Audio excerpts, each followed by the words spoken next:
안녕하세요. 오늘은 2024년 8월 14일 수요일입니다. 욥기 19장 말씀을 함께 읽겠습니다. 욥의 대답. 욥이 대답하여 이르되 너희가 내 마음을 괴롭히며 말로 나를 짓부수기를 어느 때까지 하겠느냐. 너희가 10번이나 나를 학대하고도 부끄러워 아니하는구나. 비록 내게 허물이 있다 할지라도 그 허물이 내게만 있느냐. 너희가 참으로 나를 향하여 자만하며 내게 수치스러운 행위가 있다고 증언하려면 하려니와 하나님이 나를 억울하게 하시고 자기 그물로 나를 에워싸신 줄을 알아야 할지니라. 내가 폭행을 당한다고 부르짖으나 응답이 없고 도움을 간구하였으나 정의가 없구나. 그가 내 길을 막아 지나가지 못하게 하시고 내 앞길에 어둠을 두셨으며 나의 영광을 거두어 가시며 나의 관모를 머리에서 벗기시고 사면으로 나를 걸으시며 나는 죽었구나. 내 희망을 나무 뽑듯 뽑으시고 나를 향하여 진노하시고 원수같이 보시는구나. 그 군대가 일제히 나와서 길을 도두고 나를 치며 내 장막을 둘러 진을 쳤구나. 나의 형제들이 나를 멀리 떠나게 하시니 나를 아는 모든 사람이 내게 낯선 사람이 되었구나.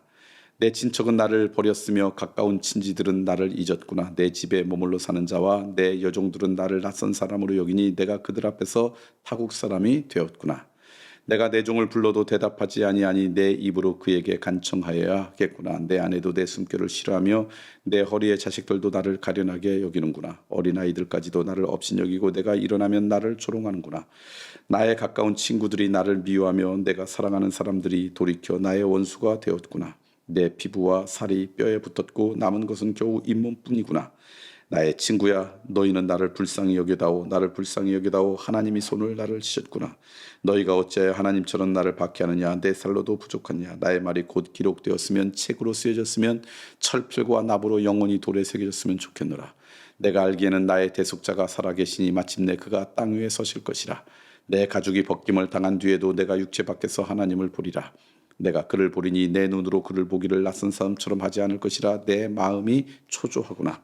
너희가 만일 이르기를 우리가 그를 어떻게 칠까 하며 또 이르기를 이레 뿌리가 그에게 있다 할진대 너희는 칼을 두려워할지니라. 분노는 칼의 형벌을 부르나니 너희가 심판장이 있는 줄을 알게 되리라. 욥의 대답, 욥의 안타까운 고백이죠. 얼마나 고통스러움을 하나님 앞에 그냥 안타까운 마음을 하나님 앞에 섭섭한 마음을 토로합니까? 그 말씀이 오늘 말씀입니다. 그런데 이제 오늘 말씀을 통해서 몇 가지 깨달을 수 있는 것은 뭐냐면 욥이 그렇게 이야기해요. 빌다시 했던 이야기를 들으면서 뭐라고 하냐면 너희가 내 마음을 괴롭히며 말로 나를 짓부수기를 어느 때까지 하겠느냐. 너희들이 나를 학대하고도 부끄러워하지 않는구나. 그러니까 어렵고 힘든 일이 있을 때 주변에서 나를 좀 도와준다고 위로한다고 하는 말이 때로는 그 사람을 더 괴롭게 하고 학대하고 그리고 그 사람을 더 힘들게 할 수도 얼마든지 일 수 있다는 거. 그 시기 오늘 우리 가운데 꼭 있어야 되지 않을까. 우리 주변에 안타까운 일을 당한 사람, 어려운 당한 사람이 있어요. 그럴 때마다 기도 많이 하시고 그분을 향해서 주님의 마음을 나눠야지. 너무 쉽게 위로한다고 이야기했다가 그것 때문에 오히려 그 사람을 힘들게 만들 수도 있다라고 하는 것 늘 기억했으면 좋겠습니다. 그러면서 이 욥이 그렇게 이야기해요. 그러고도 부끄러워하지 않는다. 오늘 우리 시대의 안타까움은 뭐냐면 부끄러움을 잃어버린 시대예요. 자기가 한 행동, 자기가 했던 말, 자기의 삶에 수치가 있고 어려움이 있고 누군가의 아픔을 줬으면 그것을 부끄러워할 줄 알고 부끄러워할 줄 알아야지 그 다음에 뭐가 나오냐? 회개가 나오거든요. 근데 오늘 우리들이 회개가 없는 것은 부끄러움을 모르는 시대에 우리가 살아가요. 저는 여러분들이 여러분 스스로를 향해 부끄러움을 느낄 줄 아는 선한 마음, 하나님의 마음이 있겼으면 좋겠습니다. 이 두 가지가 오늘 말씀 가운데 깨달아져요. 하나는 누군가를 위로한다 그럴 때 그 위로가 그 사람을 더 어렵게 만들고 학대할 수 있다는 걸 아시고 가볍게 여기지 말고 그때마다 기도 많이 하시고 나갔으면 좋겠다. 두 번째, 부끄러움을 느낄 줄 아는 인생 되었으면 좋겠다. 그래야지 우리가 하나님 앞에 회개하고 그것 때문에 우리의 인생이 또 변하기도 하고 그것 때문에 우리의 인생이 성장하기도 하죠. 부끄러움을 느낄 줄 모른다 그러면 그 마음이 그의 양심이 화인 맞아서 아주 강팍한 인생이 있는데 그게 우리 시대의 안타까움이 아닐까.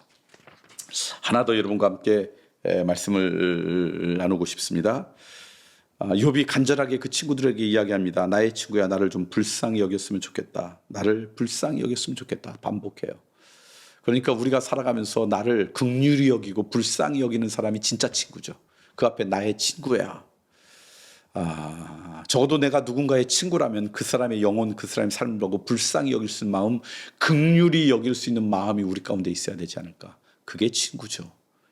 긍휼히 여기고 불쌍히 여기는 인생 되었으면 좋겠습니다. 오늘 우리 시대가 너무나 경쟁 시대이다 보니까 내가 경쟁해서 어떤 좋은 열매와 결과를 맺어야만 되는 것이 성공이라고 여기는 시대다 보니까 모든 사람을 경쟁의 상대로 여겨요. 그러니까 불쌍하는 마음이 사라졌어요. 긍휼의 마음이 사라진 시대예요. 저는 오늘 우리들이 누군가를 에게 불쌍히 여기고 긍휼히 여길 수 있는 그런 은혜가 우리 가운데 있었으면 참 좋겠다. 그 다음에 마지막으로 하나 더 여러분 말씀을 나누고 싶은 것은 뭐냐면 욥이 그래요. 칼을 두려워해라. 분노는 칼의 형벌을 부른다. 우리가 이 땅 가운데 살면서 누군가를 향해서 분노하고, 칼이라는 건 뭐예요? 누군가를 정죄하고 누군가에게 비난하고 조롱하는 거 하지 말아라. 그게 부메랑처럼 너의 인생 가운데 찾아올 것이다. 그게 욥의 마지막 권면입니다. 누군가를 축복하지 누군가에게 분노하고 칼을 휘두르고 멸시하는 그런 인생으로부터는 좀 자유로워지는 그런 은혜가 있었으면 좋겠어요. 오늘 말씀을 정리할까요? 누군가를 위로한다는 게 위로가 아니라 그 사람을 학대할 수도 있다. 괴롭게 할 수 있다. 그러므로 누군가가 위로가 필요할 때 쉽게 얘기하지 말고 하나님 앞에 진실되게 기도한 다음에 그 마음을 나눴다. 부끄러워할 줄 아는 인생이 되었으면 좋겠다. 부끄러움을 알지 못하면 회개가 없고 우리 인생에 아름다운 변화도 없다. 그러므로 부끄러울 줄 아는 선한 마음이 우리 가운데 있으면 좋겠다. 마지막으로 친구는 뭐냐? 긍휼의 마음을 갖는 것, 불쌍히 여기는 마음이 있는 것, 이게 진정한 친구다. 여러분 주변을 향해서 경쟁 상대로만 여기지 말고 불쌍히 여기고 긍휼히 여기는 그런 인생 되었으면 좋겠다. 분노, 칼은 다시 형벌을 불러일으킨다는 거 아시고 누군가에게 축복의 통로로 사용되는 인생 되지 행여나 칼을 휘둘르는 안타까운 인생 되지 말아라. 오늘도 그런 기쁨, 그런 은혜로 살아가는 하루가 되길 소망합니다.